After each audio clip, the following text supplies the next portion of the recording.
Hello, okay. It's good to see you again. Thanks, man. It's good to see you too. Can I just say, I'm so happy you're back for many reasons, but first and foremost, the last time you were here, I have zero recollection of that interview. Oh, and dude, I told you were so sick. I've never been that sick. Yeah. I thought that I was going to pass out, and I was so worried that you noticed how sick I was. I could see, like, you could tell? You were hiding it pretty well, but I could see you were definitely not. You were struggling I the was whole day. struggling, man. Because I was watching the interviews before mine. Yes. You were like coughing and not doing so well. I was green. I felt green. And so I'm so happy that I'm feeling good and that you're back coming off the win. So thank you, and I apologize if I was sort of not on my A game last time. That's fine. Second of all, what is going on with your hand? Yeah, so I don't really like to talk about too many injuries and things like that until, you know, I kind of really know what's going on.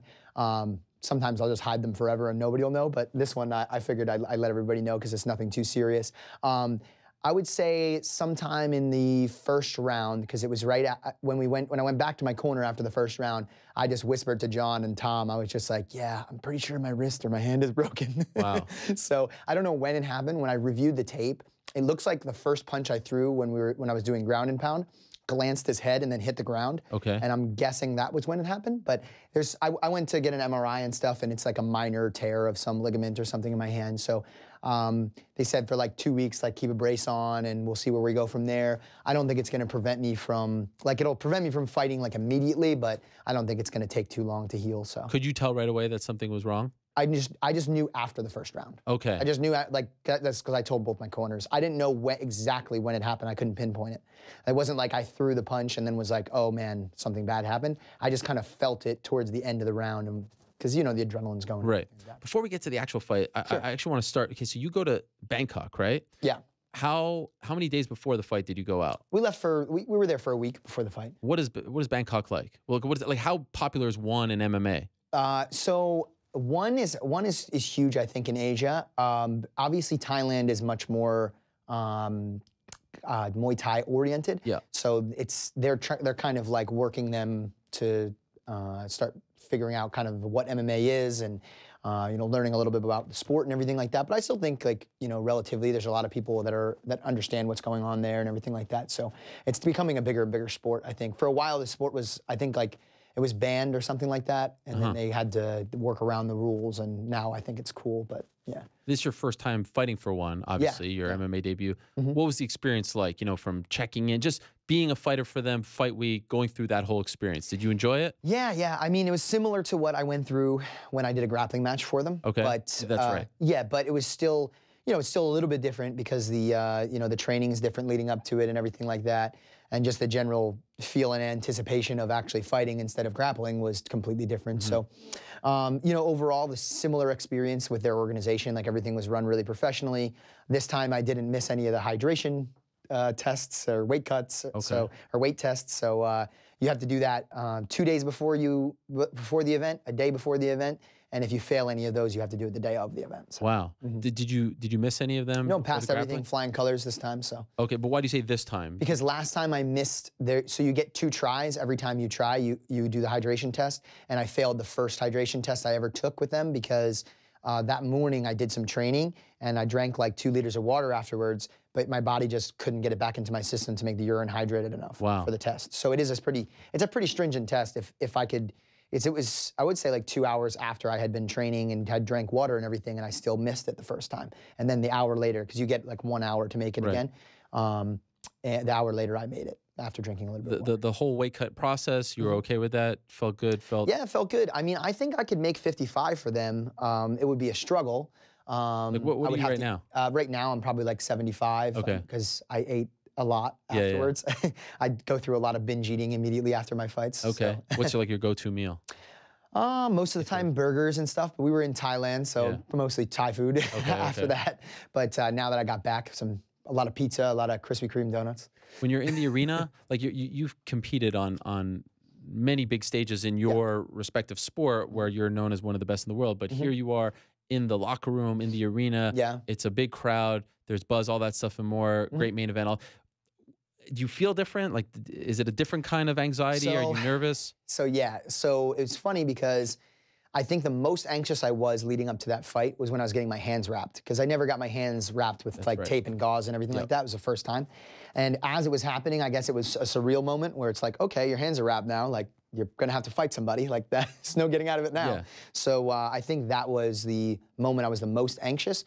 There was a little weird moment because I was the first fight in the main card, and they do their prelim bouts, and then they have everybody in their main card except for the first fight walk out and do like an entrance where they introduce everybody. Yeah. So I wasn't a part of that, but I had to wait for that to be all over. So there was like a good, I would say 30 minutes after I had got brought backstage before I actually walked out to fight. So the warm-up was a little weird. So I was a little anxious during that period of time. But once you actually go out to fight, the funny part is like in jiu-jitsu, you can kind of relax a little bit. Nobody's punching you in the face during the match. So anxiety to me in jiu-jitsu sets in a little bit easier. But you're getting hit like the whole time in MMA. So like, you know what I mean? After I got hit hard like the first time in the temple with an overhand right, I was like, okay, there's no time to be nervous now. Like you just got to fight this guy. So. Right. What shocked me the most, maybe shocked is not the right word, but the story coming out of the fight was how much time you spent on your feet. Yeah. And even some people like myself hypothesized that you could have finished this fight earlier, but you kind of wanted to show off your striking. Yeah. And it wasn't just any kind, I mean, like you looked very comfortable. You were switching stances. I mean, this is not what we have come to expect from jiu-jitsu practitioners, especially with your, you know, your resume in their MMA debut. Usually it's awkward, it's stiff. That wasn't you. Was that legitimately the game plan to not try to finish this guy early on the ground to actually show off your striking? So I always wanted to do that, but like, you know, my coaches obviously didn't want that because that's not the safest route. I obviously knew that it would be way safer to finish the fight with jiu-jitsu because it's what I'm comfortable with and what I've been doing for years. But at the same time, I've always had this mentality that I wanted to kind of work on the new skills that I'm working on. Even in jiu-jitsu, if I learn a new movement or something like that, I'm very anxious to use it as quickly as possible under combat settings, you know, combat conditions.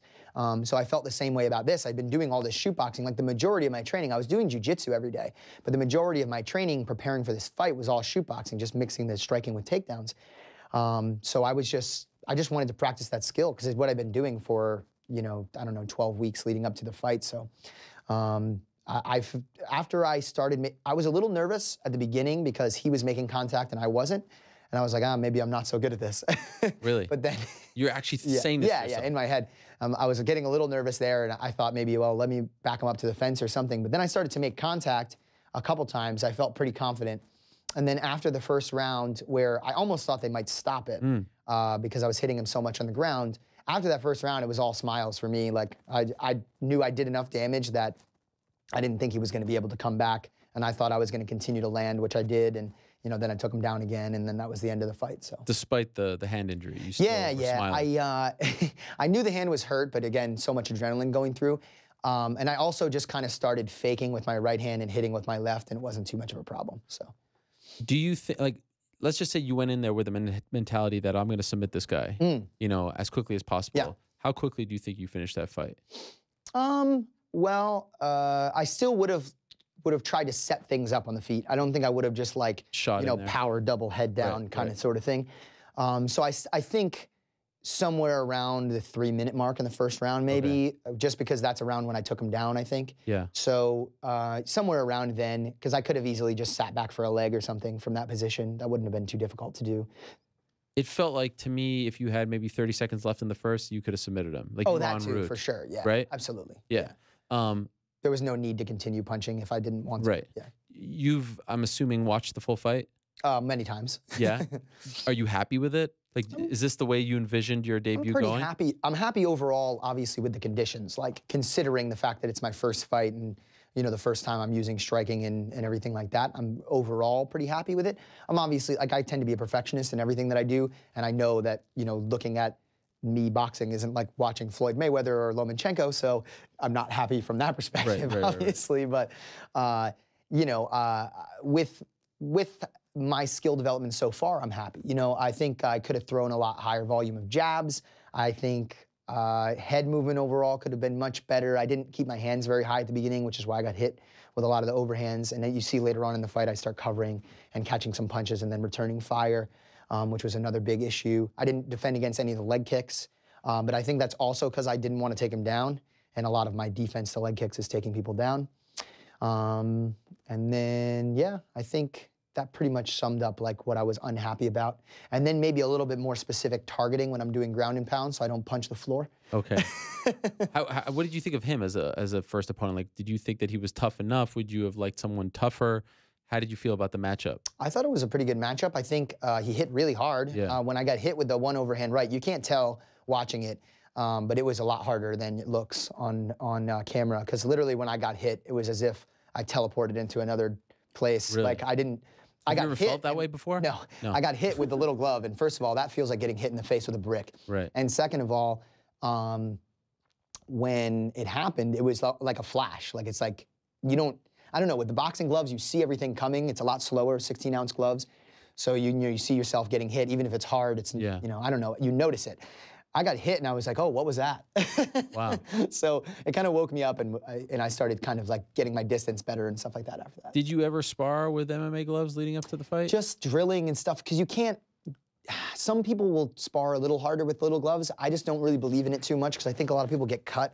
Like I've walked into the room, like they do it a lot at Henzos. I've walked into the room and just like watch people like split open their nose and their face and stuff.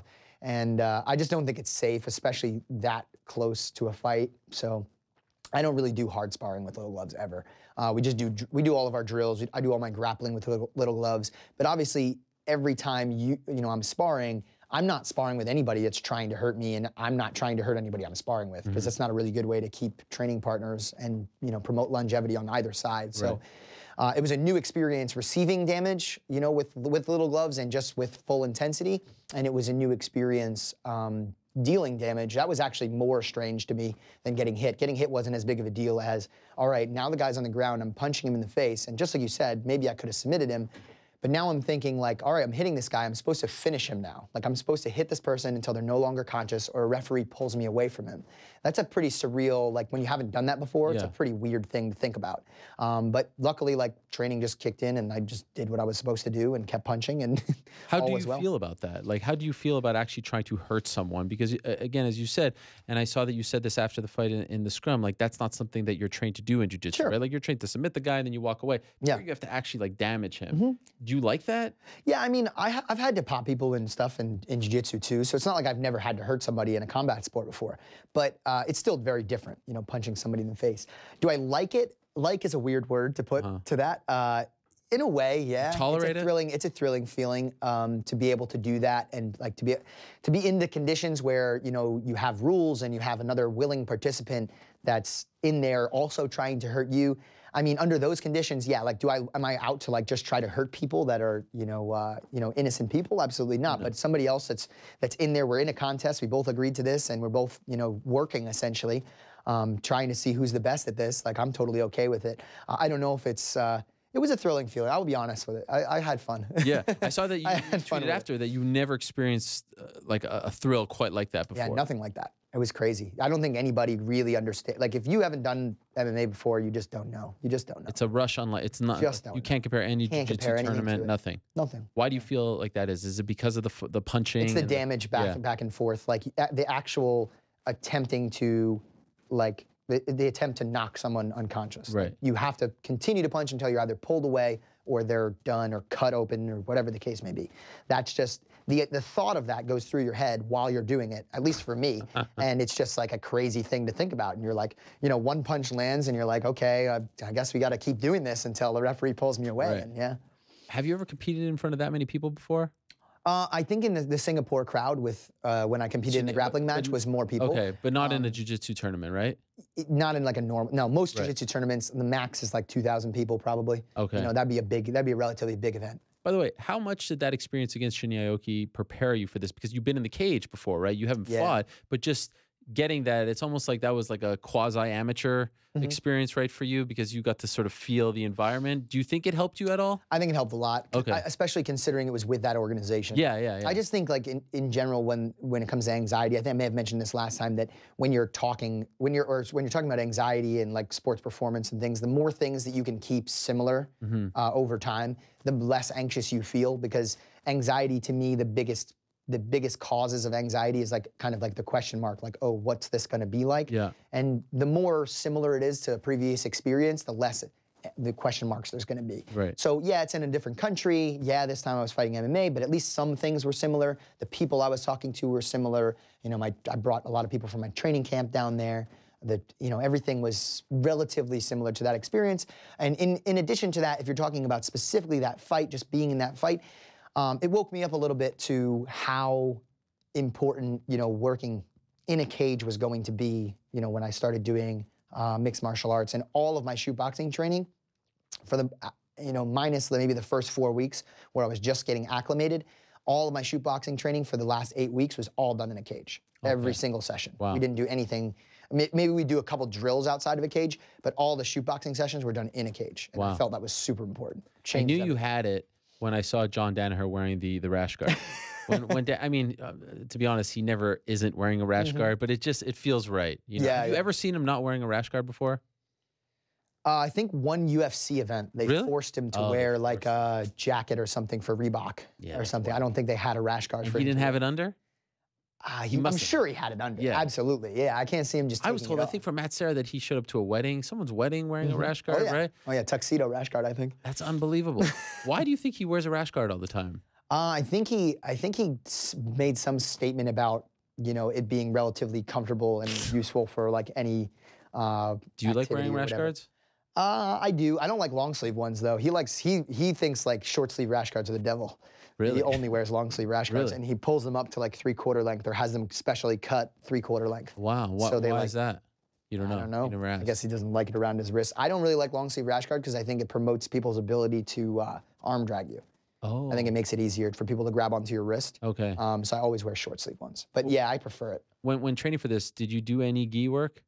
No, none. There's no point, right? I haven't been doing gi work in a long time. Yeah, I haven't done serious competitive gi training in 5-6 years. There's no point if you're an MMA fighter to do gi work, right? Last time I did competitive gi training, and it was maybe like 4 years ago, I just decided to take like a competition class. I bent back like 3 of my fingers in the gi and just like, not dislocated them, but it hurt. It was hurt for a while, and I was like, nope, not gonna do this anymore. No reason to. No reason. So I loved all of that. I also loved the Fu Manchu. Oh, yeah. Yeah, what was you know, the impetus behind that? Is that something that I just wanted to be a weirdo. Yeah, okay, That's all right. mostly it. Just try to set yourself apart. I change the look as much as possible. I mentioned possibly. You are one who often changes his look, right? Why is that? You're a chameleon. Evading the police often. Okay, yeah. Because like right now you look nothing like the guy who we just showed highlights of. Yes, not at all.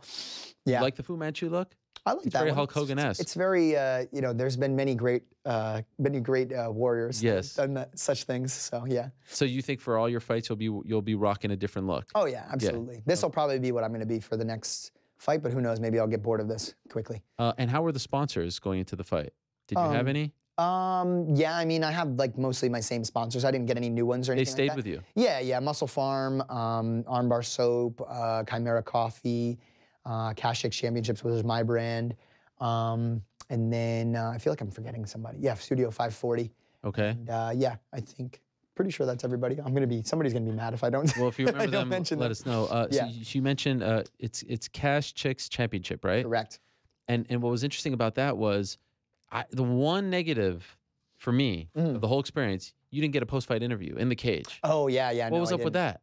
Don't know. Maybe it's just too early. They ran out of time? Just too.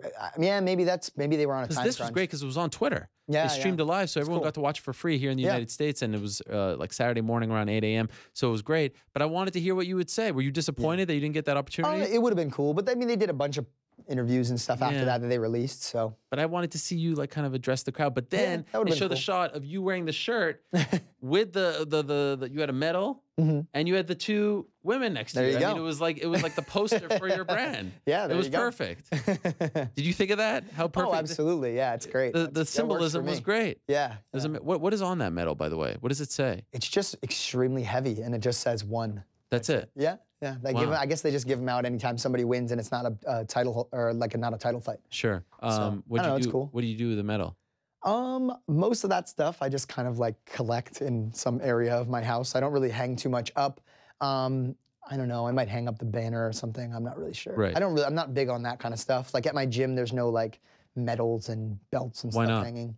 I don't know. It just, to me, like my gym is like, people don't really come for that. in my opinion. Like I feel like it's more about them, my students, than it is about me. Okay. So I try not to promote myself in my own gym as much. I don't know. I think I'm just being stupid. I think it probably would help. It's probably, I appreciate people walk the humility into studios and stuff. behind that. It's not a shrine to you. Yeah. It's nice to have a little, memento here or there, but Sure. I respect that. Was there a big watch party? Did everyone come together? Yeah, and watch? They sent me a little video of them Really? saying congratulations and stuff. Yeah. That is amazing. They made me a little poster, and because of my comedic mentality when it comes to teaching, as well as my persona, there was a lot of things written on the banner that weren't so savory about me, but it was funny. Okay. How hard was it to come down from that high? Like when you get to the locker room. Good question. Yeah, I mean, it was pretty surreal. So I don't know if I've come down yet. Wow, what a feeling. What a buzz. Holy smokes. So yeah, I mean, that and being in the other country, and being in Thailand, I slept for 16 hours when I came back by accident. Okay. So came back to America. Yeah. Okay. So, but you felt legitimately, and you may even be feeling like that was a buzz that stayed with you. Absolutely. Yeah, I'm still very excited. Like I was talking to John, like I want to get like a fight much earlier, and then obviously I have the injury, so he was trying to talk me down from fighting earlier than I probably should. So I don't know. I'm definitely very excited to get back in there. Did you do anything fun? You're in Thailand. Oh, yeah. How'd you guys celebrate that? We went out, for sure. Yeah? Thailand is an insane place. Right, that's why. I'm sure we just scratched the surface while being there, and I saw some absolutely insane things. Really? Nothing I can really comment Nothing? on. Yeah, not really. Wow. I don't know if I could tone it down. Not really, no. Wow. There's really Who's no we? way. What's that? Who's the Who's crew we? here? I don't know. I don't know if I want to expose anybody. Okay, my bad. No, my bad. no. I mean, just me, training partners and stuff like that. But not everybody went out. I mean, some people I think that between the food and the time difference, it shut a lot of people down. Right. I only had a couple people, coming out with me here and there. After the fight, more people were willing to do it. But yeah, a lot of people were just kind of staying back. I like to kind of go out a little bit, leading up to the fight, just to keep the time similar. Oh, because I obviously didn't fight till 8. Yeah. So I don't really like to wake up at, get a full night's sleep, wake up at 8 in the morning to have a fight at 8. Because I feel like I'm a little bit more lethargic at that time. Okay. So I prefer to wake up a little bit later. So I like to stay out a little bit later. Now, when you say stay out, you're not partying, are you? No, nothing crazy. Nothing crazy. You're just out, just walking around the Passing streets, the whatever time. the case may be, eating or whatever the case may be. Yeah. Now, your post-fight buzz similar to what you experience in jiu-jitsu, or even that's different as well? Interesting. You mean? Are you talking about what people were saying? Or are you talking about what I felt? What you felt? Oh, no, very different. Wow. I mean, So similar. the whole thing is different. Yeah, similar in a sense. Of course, I'm very excited. After jiu-jitsu matches, but I've never been more pumped than this. But who knows? Maybe after my first serious jiu-jitsu match, I felt the same. You know what I'm saying? Yeah. This is so brand new that maybe it's just because it's brand new that I'm feeling so awesome about it. Yeah. Are you now going to take a break from jiu-jitsu and focus exclusively on this?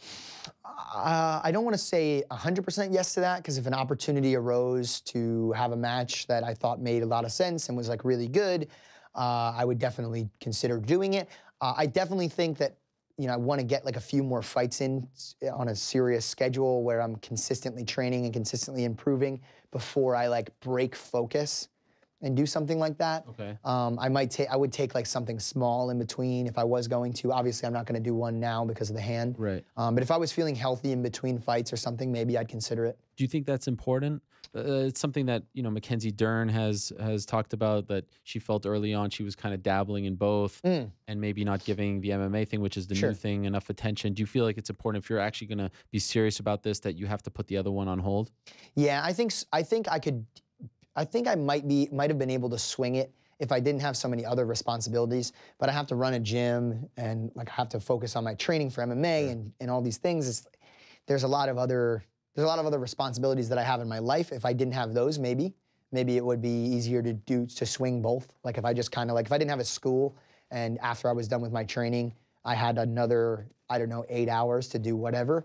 Maybe it would be realistic for me to prepare for both jiu-jitsu matches and mixed martial arts. I don't know. Is it possible that one day you like this more than competing in jiu-jitsu? I feel like I already do. Wow. What a revelation. Yeah, no, really? It's really cool. Wow. I mean, there's obviously some things that are, not great about it in terms of taking damage and things, in terms of the training. So there's kind of more of a clock on your ability to do MMA for a certain period of time than there is for jiu-jitsu.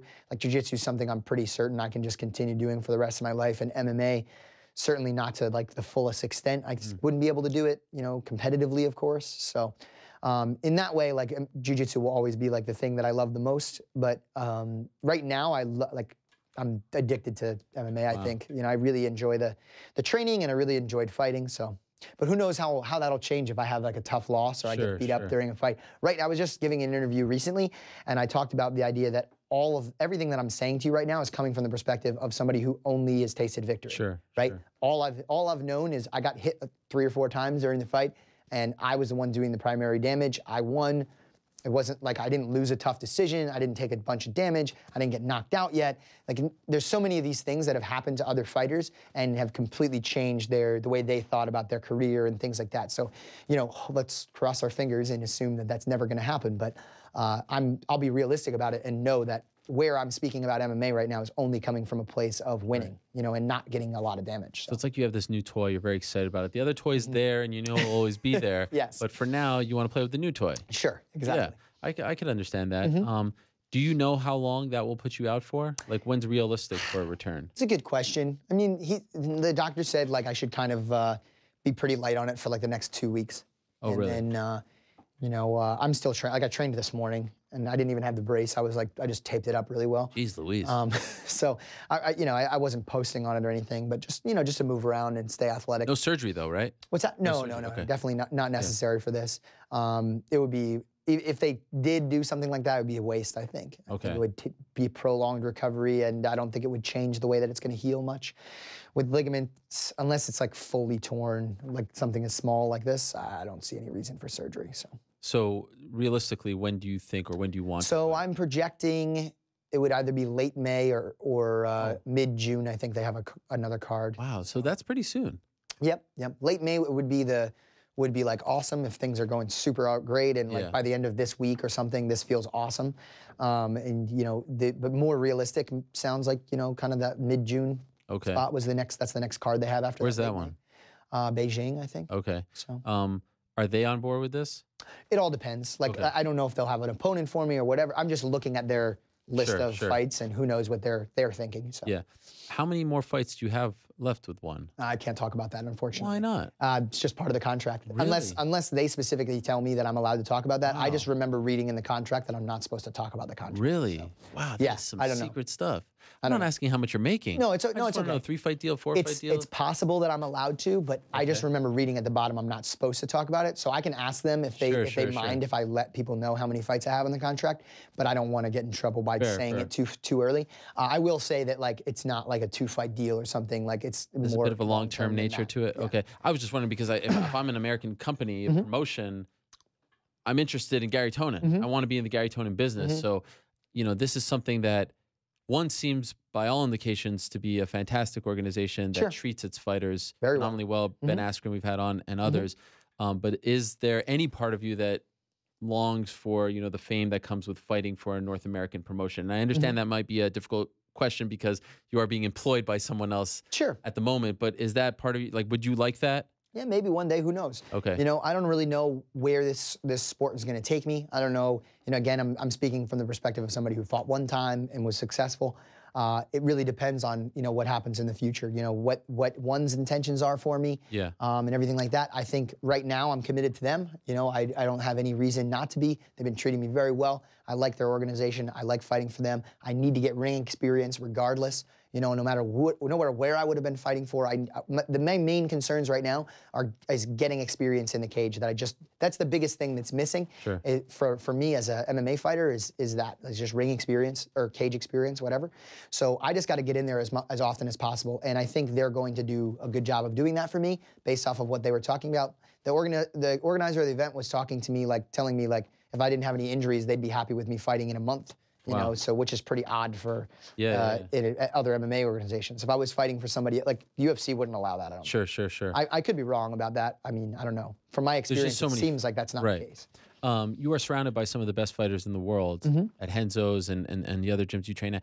Anyone, obviously a GSP comes to mind, but anyone give you some advice that stuck with you before you went out for your debut? It wasn't just it wasn't just before this, but I don't know if I mentioned, I hate to repeat myself. I already said it in your interview.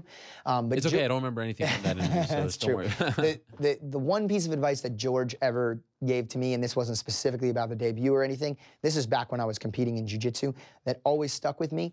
I don't know what it was about it, but he said something to the effect of, I would rather lose money winning a fight than make money losing a fight. And basically he was talking towards the fact that, because he always tries to like fly in the best guys from all different types of sports, whether it be Muay Thai or wrestling or jiu-jitsu or whatever the case may be. He always tries to surround himself with some of the best guys at all of these different categories, prior to his fights, to make sure that his fight camp is as best as it possibly could be to make sure that he's going to win the fight. And that's his primary concern. He basically just said it to me. I don't know if he necessarily was directing it at me or was just kind of speaking to what he already does, but it just kind of, resonated with me. And I probably flew more people there than maybe was necessary, for my first fight in terms of training partners and stuff. There was a couple last minute calls that I made to make sure that I had enough people to be sparring with and everything. So I'm very happy to try to, for my hand, I literally just spent like $500 in rehab equipment that I probably didn't need. Like, I want to pour all of my resources that I can into this and into being a better fighter. So that's what I'm going to continue to do, and I'm not going to like cut corners when it comes to costs or travel or anything like that. I'm willing to go wherever I need to go or spend whatever money I need to spend to make sure that I'm going to continue to win and do well in mixed martial arts. So that was the biggest piece of advice I think I ever got from him. Now that it's under your belt, the first fight, what's the dream fight? You have to think like, this is the guy I want. Oh, the dream. Well, they got a guy that he was just fighting for a third title, but he failed. He fought Bibiano Fernandez, and I think it was a pretty even fight, maybe. I don't think anybody got knocked out or anything. It was just a decision.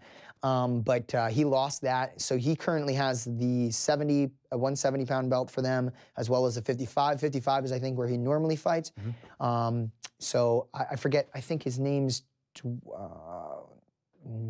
Dwayne, is it? I don't know. No, Martin. I think Martin Wynn. Wynn, yes, yeah. Martin. Yeah, so Martin would be, some future fight, I'm guessing, considering he dominated 2 different divisions, depending on what happens with his career, who knows, as well as mine.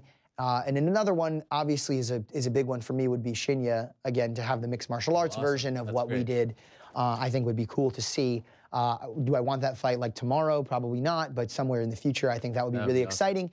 He's probably getting, I'm guessing, I could be wrong, who knows, maybe he feels differently. He's probably getting towards the end of his career, so I'm guessing, I would love to make sure that that's something that's in the cards for me before he decides to retire, or maybe that's his retirement fight. I don't know. Oh, that'd be awesome. That would be cool. Last thing for you, and this has been great to catch up again. Since you're this MMA aficionado now, and you're all about the sport, you're obsessed. Sure. I'd love to get your thoughts. Max Holloway fighting Khabib Nurmagomedov on 6 days' notice. Does he have a chance in hell? How does he pull this off? Well, he's a much better striker. I don't think it's hard to argue that. So to say he doesn't have a chance would be silly. He definitely has a chance. There's a lot of things stacked against him. Yes. Obviously between the amount of time that he has to prepare, between the weight cut, all these different things. Although they're fighting he's usually 45 and it's at 55. Yeah. So it should be a little easier than normal, but still, like, that's tough. Taking something on 6 days' notice against somebody who's bigger than you, who's also, basically, the best in their weight category.